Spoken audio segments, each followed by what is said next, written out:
and it feels good, so good.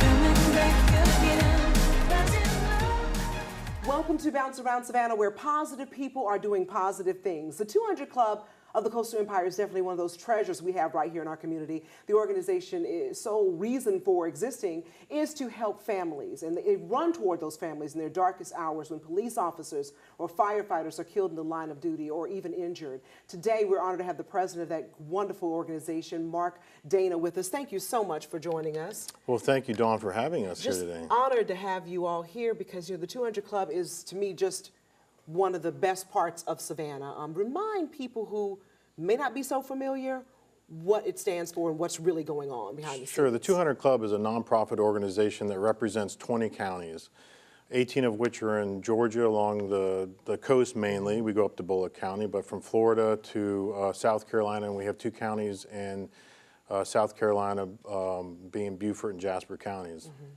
Anytime we have, God forbid, a tragic loss of life of a first responder, the 200 Club responds immediately to the family members with financial assistance. But I think most importantly, among several different things, is we provide the surviving family members with fully paid college education. We've had tremendous success stories of individual family members who have gone to college, not only the spouse, but the children as well. Wow. And then beyond that, we keep in touch with the families. Oftentimes when there's a tragedy like that, the community comes together, but then there's a loss of touch because other things happen and folks move on. The 200 Club is honored to be there with the families forever. We send a dozen roses at Mother's Day. We provide the families with meals during the holidays. We invite them to events like the Memory Walk, which is going to be coming up in Memorial Day weekend, and also the Valor Award ceremony, which we have in February of each year. We'll invite the family members there. So as much as we can keep in touch with them and much as we can bring the families together, it's a positive thing. It sounds like you really become family too. You all embrace them. So it's amazing to me that it's not just that immediate shock when the whole world seems to shatter for them, but that throughout their lives, and to give the families a chance to go to college. Oh my goodness, many of those kids may not even had a chance if their mom or dad were killed in the line of duty. Yes, and that's an excellent point. Oftentimes, those who lose their lives in the line of duty were the breadwinners for the family. And so making sure that the family members have an opportunity to have independence financially through college education is extremely important. An example of that, kind of a larger example of that, is when we lost Melvin Collins down in Brunswick. He left behind a wife, Felicia, and 2 daughters, Alicia and Arnell. And both Felicia and Alicia went to Georgia Southern, got their nursing degrees, and are very successful. And Arnell just graduated high school, and wow. she was a little girl when we met her. She's absolutely extremely talented, and in the fashion industry, has traveled abroad during high school, and now we're looking forward to her going off, and she's gifted academically, so we're looking forward to seeing her succeed, and we're honored to provide her with the resources necessary to get her degree. That is absolutely wonderful. And I was so surprised years ago to learn that you were also helping the spouses go to college, because so often, like you said, with that sole breadwinner gone, sometimes they don't have the skills to actually just jump out there and try to get a better career. So you all are really changing not only lives right now, but for generations to come. I'm just so proud of what's being done here and based right here in Savannah. You also rush in when an officer may be injured in the line of duty, or heaven forbid has a terminal illness where they can't work any longer. Yeah, we started the organization in 2001, and to date we provided over $1.7 million to families. And the majority of that commitment is to those who have paid the ultimate sacrifice, and to the families. But several years ago we made a decision. We're fortunate enough through the membership that we have and the resources that are gathered through the counties that we serve to provide financial assistance to those who are critically injured in the line of duty, and also those who lose their life outside of the line of duty. And so those are one-time contributions, but certainly it helps the family out pretty significantly because when that happens, folks are inundated with bills, and we just want to be there to help them out. Well, stay right there. We have so much more to discuss with Mark Dana. We'll be back in. Welcome back. We're continuing our conversation with Mark Dana about the 200 Club and the good that it's doing in 23 counties. 23? 20. 20 counties around the coastal empire and low country. Also, one time you stepped in that I think everyone remembered this one officer who unfortunately recently passed. The officer who stepped in during the Rock and Roll Marathon and helped that young man who had fallen, and he got him across the finish line, and unfortunately diagnosed with cancer, became terminally ill, and you stepped in. The organization stepped in. We did, and you know, that was a tragedy. That's an example of a situation where you have we look at that more in the lines of a critical injury.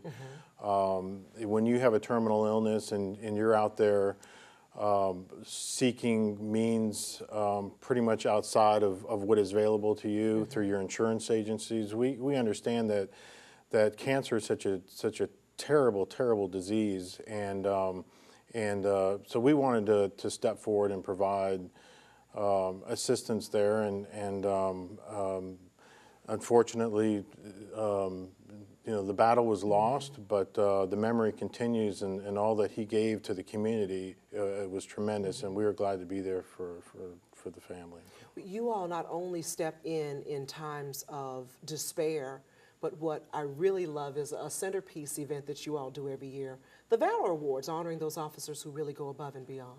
Yeah, the Valor Awards, you know, when you have an organization that typically responds to tragedy, it's important for us to also reach out to the command staff of the 20 counties we serve and solicit nominations for acts of valor. And then in our February event, we will present those individuals with full court press of hey, you did it, you went above and beyond, risking your life to save others, and it's a really first-class event, and we're honored to do it. And we have one member of law enforcement, one member of fire services or EMS. This year we had 9 surviving members of the Southeast Regional Fugitive Task Force with the U.S. Marshal Service, who lost their commander in Long County, Patrick Carruthers. So we did respond to Patrick's family, Terry and her children, and in his honor, he was honored, as well as the 9 surviving members in this particular case. Well, it's always a beautiful ceremony because their families get a chance to come, their co-workers and bosses get a chance to come, and the community just shows them a lot of love that often we don't give them on a daily basis when they risk their lives for us every single day. It's really impressive. It is. Well, let's talk a little bit. We can't talk about the 200 Club without talking about the man, TAC Argentinas, who brought all this here, started all this. TAC Argentinas is a great man. He's a mentor of mine. I call him my sensei. He brought me into the organization. I have a background in law enforcement, so he knew that I would get it. I lost members of the agencies that I worked for that I was close to. We didn't have a 200 Club, so I knew right away that when TAC reached out to me, TAC Argentinas, who lost his son Christopher in the line of duty in 1999, which is a recent event. It's a devastating and tragic event that TAC and his family and Rennie went through, and he came here to move his company to the Savannah area and started this organization with a few other folks in law enforcement and business, and we're so proud of him for his tenacity to really have an ambitious goal of representing over 5,000 members of first responders. You know, when you have a tragedy like which occurred in South Carolina with the 9 firefighters who were killed in one day, that could pretty much wipe out an organization like this. So it's important that we maintain as much integrity as we can with the financial resources we have to ensure that we can respond in the event that, God forbid, we have a tragedy like that. Well, we have so much more to talk with you about. Stay with us. We'll be right back in just a moment. Mark Dana is not only the president of the 200 Club, you are a very active member, you have law enforcement background, and so you really, I think it's really special what you do and your connection to it. How does it make you feel after all these years of being a part of this wonderful organization when you see perhaps, you all been with the family from the beginning and several years later, they're just thriving? Yes, I mean, it's emotional, obviously, when we first meet the family members and we see the small children there who don't understand what's going on, but the shock is obviously still there for the adults involved and the spouses left behind. And then through the communication and through that connection over the years, we get to see young children grow up and we get to see them graduate from high school and enter college. And we're absolutely honored to be a part of them, providing those resources for them to go. So the feeling that we get as an organization, but me as an individual, the feeling is just overwhelmingly rewarding to know that we're doing the right thing. We absolutely are, and we need to continue to do that. We need to protect those and serve those who protect and serve us. Well, and one of the ways that you all do that too is a centerpiece walk here in Savannah called the Savannah Mile, and we can all be a part of that. You sure can. It's Memorial Day weekend, so that's easy to remember. It's a 1 mile. It's actually a sanctioned event, so there'll be official timers there, and one of the heats is sanctioned, so folks from around the country can come and do their mile run. But we have some fun ones to start off with strollers and pets, and then it goes all the way up into the elite heat, which I just mentioned. But two important events that I think occur towards the end of it. One of them is the Heroes Heat, in which members of the military, fire services, law enforcement, EMT ride in full gear, or run, excuse me, in full gear. And so you'll see firemen in their full bunker gear with the tank on the back and the respirator on, and they're running this mile. And that is one of the most beautiful sights I've ever seen. And if you've American flags everywhere. Yes, and if you've ever seen the movie The Hurt Locker with that bomb squad, full big outfit on, running in that. But aside from that, we have the memory walk, and we have between 38 to 46, depending upon the year and the availability of family members, to walk that mile. And it's really heartwarming to see the amount of folks that live and work around and visiting around who are lining the streets to acknowledge those family members and the hurt that they have and the healing that they're going through, with a lot of pride and respect for them and for their sacrifice. It is really a beautiful and such an emotional time at that walk. And I participate in all kinds of 5Ks and what have you for all kinds of causes, but I've never seen one that really just touches you for every part. It's just amazing to see them. Their strength. It is, and I think when they come together, that helps. Whenever you can get family members who have suffered like tragedies together to talk, it's so important because oftentimes individuals will shut down and isolate themselves. So we encourage the fellowship and the togetherness, and we have family members that keep in touch all the time, and because they've met and at one of these events. Remind us again how we can be a part of this walk. Go to the website. You can do that. Fleet Feet. Robert Espinoza started this event for us. Everything he taught me about it and his team about it, we live up to that to this day. And so go to Fleet Feet, their website, or go to 200club.org, all spelled out, 200club.org, to register or become a member to support us. And that is Memorial Day weekend. Memorial Day weekend. All right. Well, thank you so much for all the good Well, work thank that you're you, doing. Dawn. I appreciate it. And we appreciate your time. And don't go anywhere. We'll be back with one of those special widows of a police officer to tell her story about how the 200 Club has become a part of her life. Welcome back to Bounce Around Savannah. We're here and honored to be here with Denise Hodges, who is one of the many families that the 200 Club has helped over the years in our area. Denise, thank you so much for being with us. And we know that, you know, the way the 200 Club came into your life, unfortunately, was you losing your husband. Yes, yes. Just tell me about your husband, Eugene Tal Groover, who was a probation officer for many years. Yes, Tal Groover, he went by Tal Groover. He was a probation officer for the Atlantic Judicial Circuit, which serves Liberty Long, McIntosh, Bryan, Tatnall, and Evans, which falls within that 200 Club area. And he was a 20-year officer. He was an exceptional officer who believed in being tough, but he also believed in recovery and trying to help people get their lives back on track.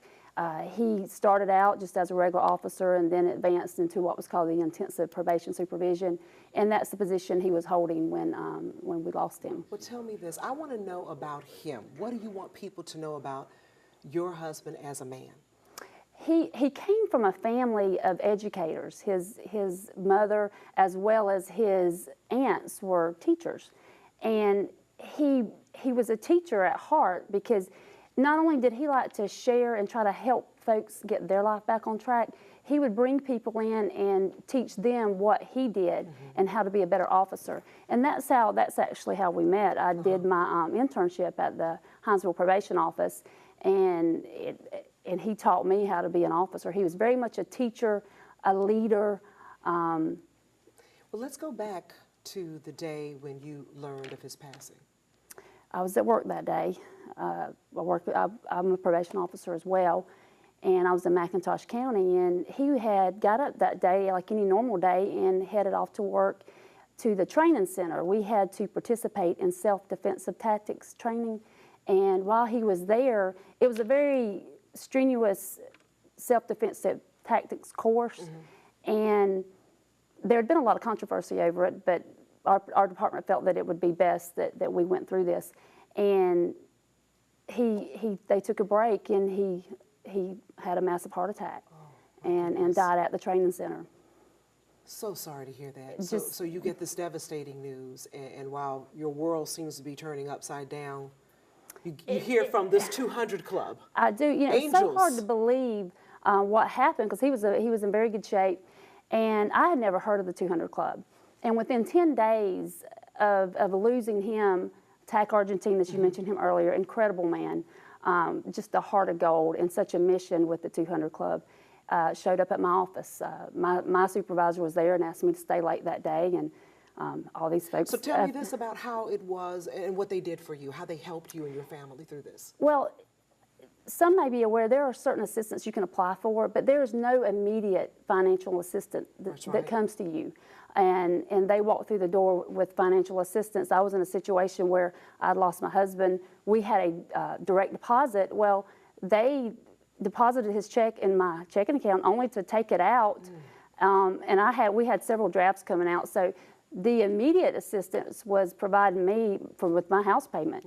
Oh, my goodness. Yes. What would you, I just couldn't even imagine how you felt when these strangers came to the rescue. It's just very speechless, very humbling.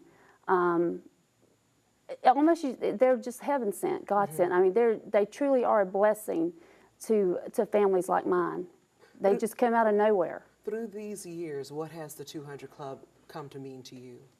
Probably the greatest gift they've given me is the ongoing support. It's like they have added to my life an additional lifeline. You know, we have family and have friends that are there for us, but I always know if things get really, really tough, I have an extra lifeline that I can call upon with the 200 Club. Well, I tell you, money can't buy that. Isn't Sure that something? can't. And then the ongoing remembering of the surviving family members, as well as the fallen officer. And there is no better way to start your Memorial Day weekend than to participate in the Savannah Mile. So whether you're going to participate in the Savannah Mile or just come out and be a part of it, last year we had several officers from our department go out, and there's just no better way to start your Memorial Day weekend. Well, I want you to very quickly tell me and all of our viewers why they should support this wonderful organization. I know, but we want to make sure that those people at home know the importance of what they do day in and day out. You have officers out there serving their communities for very little pay, but yet they're always out there serving. And here, the 200 Club serves them. They serve them and their families, and not just today, not just tomorrow, but for a lifetime. That's beautiful. Thank you so much for being so strong and courageous and sharing your story with us. We appreciate it. Hope Thank that you for having me. you continue to do better and better. Thank you so much for We'll having be me. back in just a moment. Thank you so much for being with us for Bounce Around Savannah. Don't forget, I'll be looking for you next Monday night right here on Bounce TV at 7:30. Good night, everyone.